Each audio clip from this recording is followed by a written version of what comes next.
Baik pemirsa, kita ke informasi intensitas hujan yang tinggi sejak malam membuat pagi ini sejumlah lokasi di Jakarta banjir.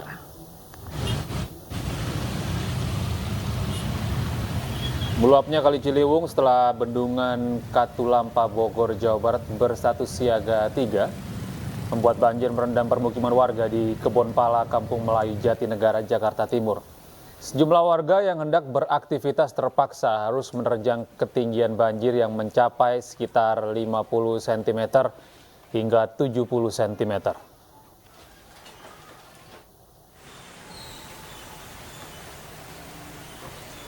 Sementara itu, pemukiman warga Pondokarya, Mampang, Jakarta Selatan juga terendam banjir setinggi 40 cm pada Rabu pagi. Banjir terjadi akibat luapan Kali Mampang.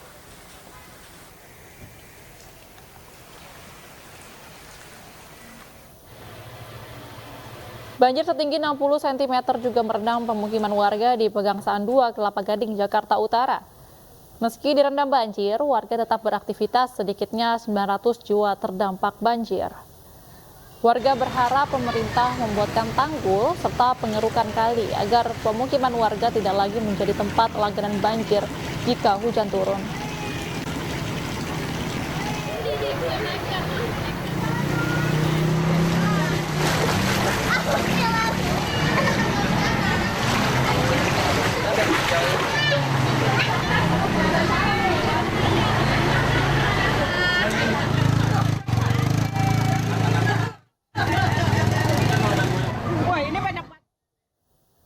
Pemirsa, sebuah pohon mahoni besar tumbang menimpa kabel listrik di kawasan Sungai Tiram, Cilincing, Jakarta. Selain itu, 2 pengendara motor sempat tertimpa ranting pohon dan menderita luka ringan.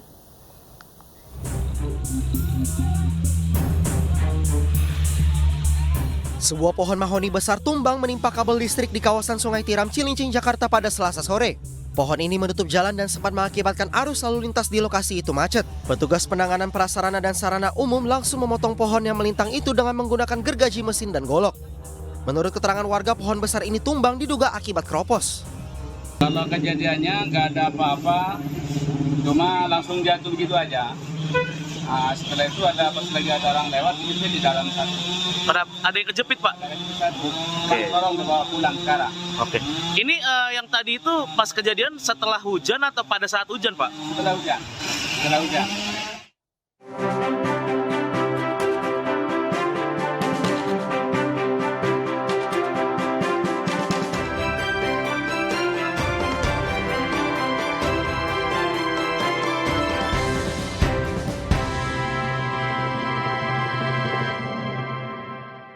Pemirsa, tim kuasa hukum dari Pemenangan Nasional Ganjar Mahfud MD melaporkan sejumlah temuan kasus Aiman Wicaksono dan kita simak informasi ini.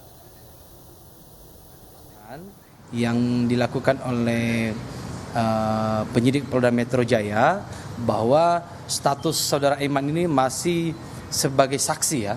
Jadi sangat tidak lazim ya, jarang terjadi ada penyitaan barang bukti yang dilakukan kepada seorang yang berstatus sebagai saksi. Ini jarang terjadi ya. Karena lagi-lagi saudara Aiman ini bukan seorang teroris, bukan seorang pelaku bandar narkoba atau koruptor ya. Tidak. Jadi beliau juga sudah menyampaikan informasi itu bukti-bukti dalam bentuk print out ya, kita sudah sampaikan sebetulnya. Jadi sangat disayangkan penyitaan itu, dan ini menjadi objek pengaduan kami kepada Ombudsman Republik Indonesia mengenai dugaan maladministrasi yang patut diduga dilakukan oleh teman-teman penyidik Polda Metro Jaya. Jadi ini kami juga sampaikan tadi bahwa hak Mas Aiman sebagai wartawan ya ini melekat dan ini harus dilindungi, karena ini bukan hanya ancaman hukum pada diri Mas Aiman Wicaksono ya, tapi harus ditegaskan bahwa ini ancaman serius kepada profesi jurnalis. Bisa dibayangkan ya, kalau ini tidak bisa dilindungi data-data atau narasumber yang diberikan oleh masyarakat ya, narasumber dari masyarakat ya kepada wartawan, berarti kapan saja nanti akan bisa terjadi kepada teman-teman wartawan lain. Jadi tidak ada lagi hak, tidak berlaku lagi hak tolak itu gitu kan. Kalau ini akan berproses lebih lanjut di Polda Metro Jaya ini.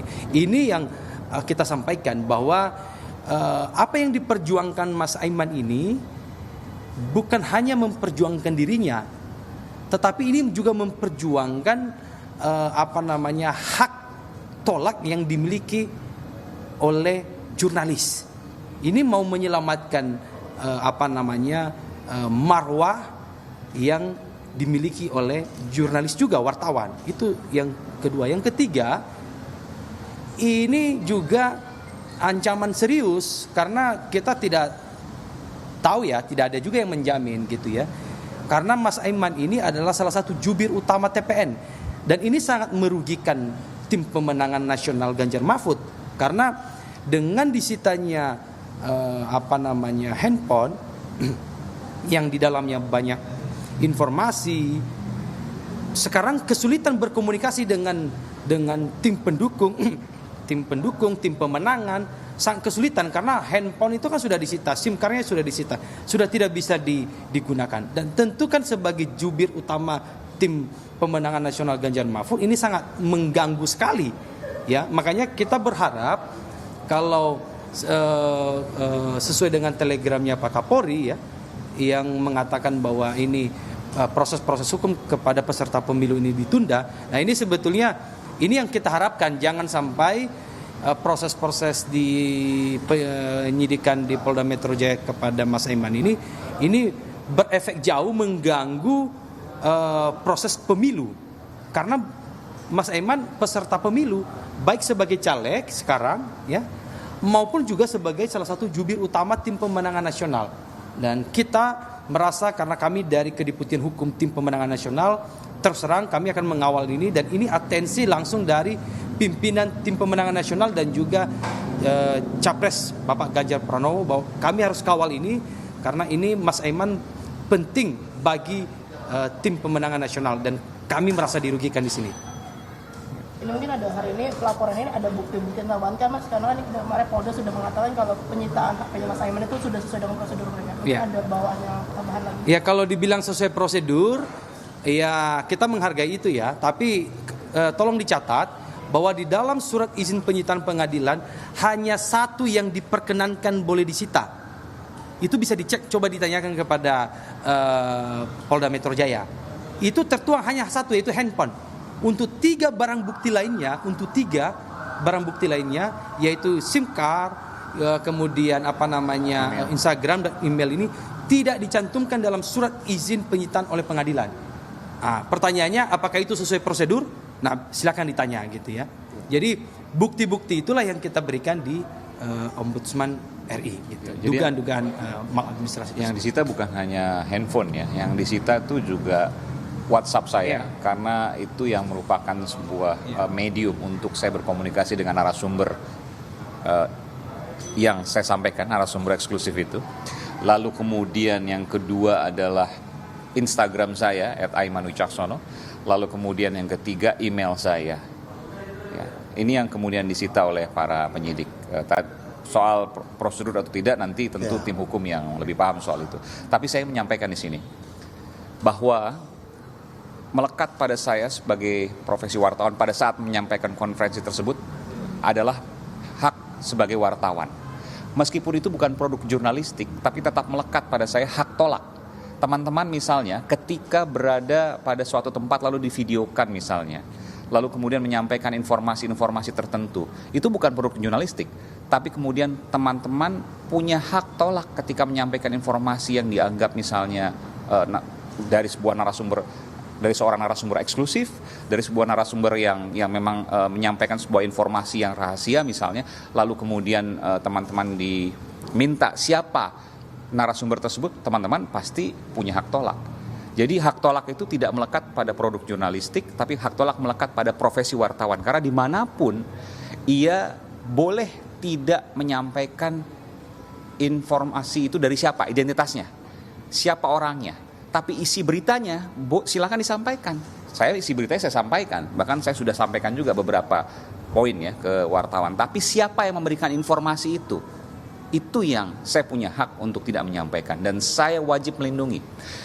Bisa dibayangkan ketika hak tolak itu kemudian dilanggar, hak tolak itu kemudian tidak dianggap ya, maka hancur demokrasi kita. Kenapa? Orang tidak berani untuk menyampaikan informasi-informasi yang penting, yang memang untuk mungkin sensitif, mungkin informasi itu dianggap hal yang mungkin bisa berbahaya dan lain sebagainya, tapi kemudian ia takut untuk menyampaikan informasi itu. Kenapa? Karena tidak ada jaminan bagi dirinya bahwa ketika menyampaikan informasi itu identitasnya bakal dilindungi. Identitas ya, bukan isi beritanya, bukan isi informasinya, hanya identitas. Dan saya sampai kapanpun saya akan menjaga identitas orang tersebut, narasumber saya tersebut yang merupakan seorang atau beberapa orang anggota polisi.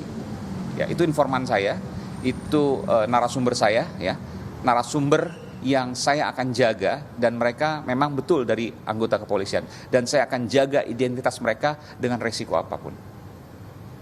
Ada tambahan ya. Saya tambahkan soal pernyataan dari Polda Metro yang menyatakan bahwa sudah prosedur, tadi ada pertanyaannya. Saya kira kalau soal prosedur atau tidaknya kan kita ada alat untuk menguji itu. Kami juga mengatakan bahwa proses penyidikan di Polda Metro Jaya itu masih prosedural saya kira. Maka ada tindakan atau upaya hukum kita ambil untuk menguji soal prosedural atau tidak itu. Kami dari tim hukum juga sudah mempersiapkan untuk melakukan langkah hukum pra peradilan. Itu yang pertama. Yang kedua, kenapa kita juga melaporkan atau mengadukan ke misalnya salah satunya adalah ke Kompolnas atau ke selanjutnya di Ombudsman ini dalam upaya untuk melakukan pengawasan atau pengujian terhadap proses prosedur yang dilakukan oleh pihak Polda Metro Jaya, sehingga saya kira hal-hal yang dilakukan oleh Polda Metro Jaya yang dikira itu tidak prosedural atau menyalahi hak-hak dari misalnya Mas Aiman dalam proses penyidikan itu, kita nanti melihat prosesnya. Jadi upaya-upaya hukum yang dilakukan oleh kuasa hukum atau tim hukum ini dalam beberapa hari ini itu adalah upayanya untuk melakukan pengawasan terhadap proses.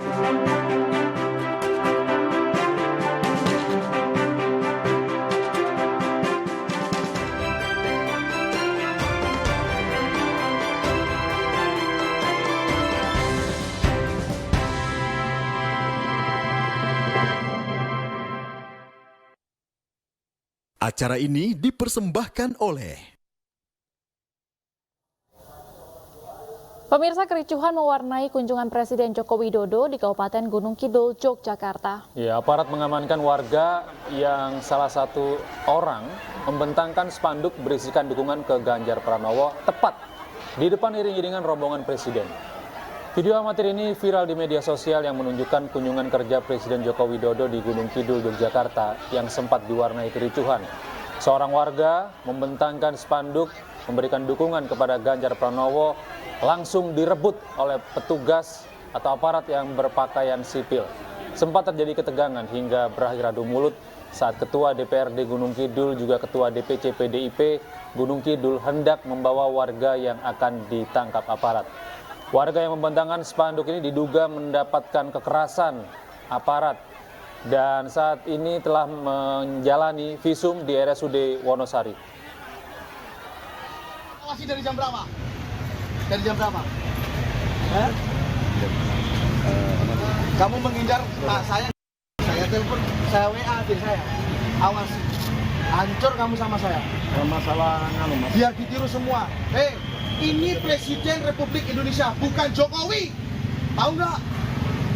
Bukan Jokowinya, Presiden kita yang harus kita amankan. Tidak membawa, tidak ada atribut partai, yang bersangkutan membawa spanduk selamat datang Pak Jokowi. Kemudian di bawahnya ada tulisan, tapi kami memilih Pak Ganjar. Apa susahnya itu dibaca? Apa susahnya itu direnungkan? Dan apa esensi dari tulisan itu? Apakah sedemikiannya itu sebuah penghinaan kepada presiden? Apakah itu mengganggu presiden? Apakah itu mengancam presiden? Kalau mengancam presiden, paling tidak selamat datang Pak Jokowi, saya akan membunuh presiden. Itu mengancam. Tetapi kalau selamat datang Pak Jokowi, tetapi kami akan memilih Pak Ganjar. Itu saya rasa bukan bahasa yang menakutkan bagi seorang presiden yang punya perangkat perang lengkap dari Angkatan Laut, Darat, Udara, Kepolisian, TNI, dan Polri.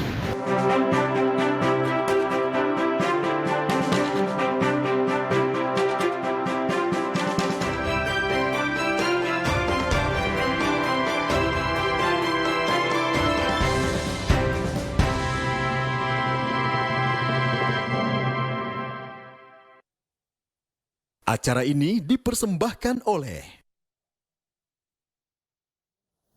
Pemirsa, tentara Zionis Israel menyerbu dan menembak mati 3 pasien di rumah sakit di tepi barat Palestina. Anyus yang akan segera kembali dengan informasi lengkapnya sesaat lagi.